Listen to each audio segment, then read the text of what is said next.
அன்பு நட்புகளுக்கு இனிய வணக்கம். இன்றைய திருக்குறளும் மென்பொருளும் அதிகாரம் இல் வாழ்க்கை, குறள் எண் 41. இல்வாழ்வான் என்பான் இயல்புடைய மூவர்க்கும் நல்லாற்றின் நின்ற துணை. குடும்ப வாழ்க்கையில் இருப்பவர்கள் இயல்பாக தம் உறவுகள் ஆகிய பெற்றோர், பிள்ளைகள், உறவினர் ஆகியோர்க்கு நல்லவை செய்து உதவுவதுதான். The duty of those who are in family life is to do good deeds for good path for the parents, children and relatives. துழிப்பா. இல்லறத்தார் இயல்புடன் பெற்றோர், பிள்ளைகள், உறவுகளுக்கு நல் வாழ்விற்கு உதவுவதே முதல் கடமை. இல்லறத்தார் இயல்புடன் பெற்றோர், பிள்ளைகள், உறவுகளுக்கு நல் வாழ்விற்கு உதவுவதே முதல் கடமை. கவிப்பேரசு அவர்கள் கூறியுள்ள உரை: இல்லறத்தான் என்பான் உறவினர், நண்பர், உதவிக்குரியவர் என்று இயல்பாய் அமைந்த மூவகைப்பட்டவர்க்கும் நல்லறத்தால் துணை நிற்பவன் ஆவான். கவிப்பேரசு அவர்கள் நான் சொன்ன உரையிலிருந்து இன்னும் 2 உரை சேர்த்திருக்கிறார். அவர்கள் நண்பர்களும் உதவிக்கு உரியவர்கள், யாருக்கு உதவி செய்ய வேண்டுமோ அவர்களுக்கும் உதவி செய்ய வேண்டும் என்று கூறியிருக்கிறார். இயல்புடைய என்று நான் சொன்னதற்கு காரணம் என்னவென்றால், அந்த சொல்தான் இந்த குறளினுடைய முக்கியமான சொல் என்று நான் கருதுகிறேன். இயல்பினால் யார் ஒருவர் நம் இல்வாழ்க்கையில் உடன் இருப்பவர்கள்? மனைவியும் கணவனும் இருந்தால் தான் இல்வாழ்க்கை. அதனால் கணவனையும் மனைவியும் ஒன்றாகவே சேர்த்து விடுவோம். அடுத்து பெற்றோர். கணவனுடைய பெற்றோர்கள் இல்லாமல் கணவன் வந்துவதில்லை பூமிக்கு. மனைவியினுடைய பெற்றோர்கள் இல்லாமல் மனைவி உதித்ததில்லை பூமியில்.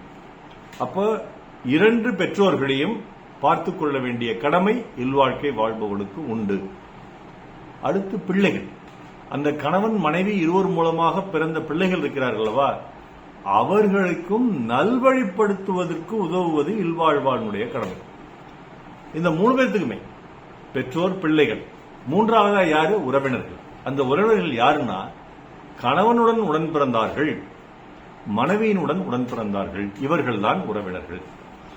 இந்த அனைவருமே இந்த இல்வாழ்வானுடன் இயல்புடன் வாழ்பவர்கள். இவங்களுக்கு உதவி செய்வது இல்வாழ்வானுடைய தலையாய கடமைன்னு வள்ளுவர் சொல்றார். என்ன மாதிரியான உதவி? பெற்றோர்கள் நம்மை, கணவனாக இருந்தாலும் மனைவியாக இருந்தாலும், கடின உழைப்பை கொடுத்து அவர்களுடைய உடல் நலத்தையே கெடுத்து கூட நமக்கு படிப்பை கொடுத்திருப்பார்கள், பண்பை கொடுத்திருப்பார்கள், பொருளை கொடுத்திருப்பார்கள், நல் வாழ்க்கையை அளித்திருப்பார்கள்.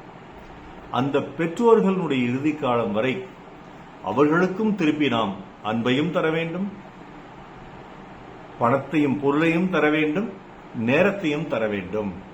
இது கணவனுடைய பெற்றோருக்கு கணவன் கொடுப்பது மட்டுமல்ல, மனைவியினுடைய பெற்றோருக்கு கணவனுடைய பெற்றோருக்கு மனைவியும் கொடுப்பதுதான் மிக மிக முக்கியமான இல்வாழ்வாரனுடைய கடமை. அடுத்ததாக பிள்ளைகளை பெற்று விடுகிறோம், நன்கு வளர்க்கிறோம், நல்ல படிப்பை கொடுக்கிறோம், நல்ல பொருளை கொடுக்கிறோம், நல்ல உணவை கொடுக்கிறோம், நம் நேரத்தையும் கொடுக்கிறோம். ஆனால் அவர்களுக்கு நல்ல பண்புகளை கற்றுக் கொடுக்க வேண்டும். எப்படிப்பட்ட பண்புகள்? அவர்கள் இல்வாழ்க்கையில் ஈடுபடும் பொழுது இயல்புடைய இந்த மூவர்களையும் அவர்களும் பாதுகாக்க வேண்டும் என்ற அந்த நல்ல பண்பையும் கற்றுக் கொடுக்க வேண்டும். அது இயல்புடைய இல்வாழ்க்கையில் 2ஆமாக வரும். பிள்ளைகளுக்கு இல்வாழ்வார் செய்யக்கூடிய உதவி, அவர்களை நல்வழிப்படுத்துவதற்கான கடமை, பொறுப்பு. அடுத்து 3வது உறவினர்கள். இந்த உறவினர்களுக்கு நான் ஏற்கனவே சொன்னேன் உறவினர்கள் யார் என்று. அவர்களுக்கு என்ன தேவையோ அதை கொடுங்கள். பணத்தேவை என்றால், வேறு வழியே இல்லை என்றால் அவர்களுக்கு உதவுங்கள். ஆலோசனை கொடுக்க வேண்டும் என்றால் ஆலோசனை கொடுங்கள். நேரத்தை கொடுக்க வேண்டும் என்றால் எல்லாரும் ஒன்றாக ஒரு சுற்றுலா சென்று நேரத்தை கொடுங்கள். இப்படி கவனித்துக் கொள்வதுதான் இல்வாழ்வானுடைய கடமை, தலையாய கடமை என்று வள்ளுவர் இல்வாழ்க்கையின் முதல் குறளிலேயே இதை சொல்கிறார். இதற்கு ஒரு பாடல்: பெற்ற கடன் தாயிடத்தில் பாக்கி இருக்கு, என்னை வளர்த்த கடன் தகப்பனிடம் வளர்ந்து கிடக்கு, எந்த கடனிலும் மிக பெரிது நல்ல மனைவியின் சேவை, அதை அடத்திட இன்னும் பல பிறவிகள் தேவை, நான் பட்ட கடன் எத்தனையோ பூமியில் பிறந்து. அடைப்பட்ட கடன் ஏதுமில்லை, ஆயிரம் இருந்து செல்வம் ஆயிரம் இருந்து என்று விஸ்வரூபம் என்ற படத்தில் டிஎம்எஸ் குரலில் எம்எஸ்வி இசையில் வாலி எழுதி சிவாஜி கணேசன் நடித்த பாடல். இந்த பாடல் ஒரு தாய் தந்தையினுடைய கடன், மனைவியினுடைய கடன் என்று சொல்லுகிறார். பிள்ளைகளுடைய கடன் இதில் சொல்லவில்லை, உறவினர்கள் கடன் சொல்லவில்லை. அதுவும் இயல்பினால் இல்வாழ்க்கை வாழ்பவனுடைய கடமை என்று வள்ளுவர் சொல்லுகிறார். மீண்டும் குறள், இல்வாழ்வான் என்பான் இயல்புடைய மூவர்க்கும் நல்லாற்றின் என்ற துணை. நாள் சிறக்க நற்றமிழ் வாழ்த்துகள். மருத்துவர் ராமசெல்வரங்கம், ரிஷினேத்திரலையம், சேலம், கள்ளக்குறிச்சி, அரூர், ஈரோடு, கணதிபாளையம் நாளோடு நன்றி.